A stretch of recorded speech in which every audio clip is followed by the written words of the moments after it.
बहादुरगढ़ नामक शहर में एक बहुत पुराना घर था जिसे सभी लोग भूतिया और अपशकुनी मानते थे, क्योंकि वहां जो भी रहने आता किसी न किसी वजह से उसकी मृत्यु हो जाती थी।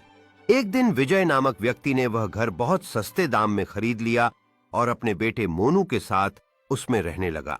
घर में शिफ्ट होने के कुछ दिनों बाद विजय अजीब घटनाओं को महसूस करने लगा। कभी पानी अपने आप बंद हो जाना, कभी किसी की मौजूदगी का एहसास। एक दिन मोनू ने वॉशरूम में सफेद कपड़ों में एक औरत को देख लिया और डर के मारे चुप हो गया। उसने अपने पिता को बताया, पापा वो औरत आपके पीछे खड़ी है। इतना सुनते ही विजय मोनू को उठाकर तुरंत घर से बाहर भाग गया। बाहर निकलते ही विजय ने मोनू को कसकर पकड़ लिया और मन में ठान लिया कि वह कभी उस भूतिया घर की ओर नहीं लौटेंगे।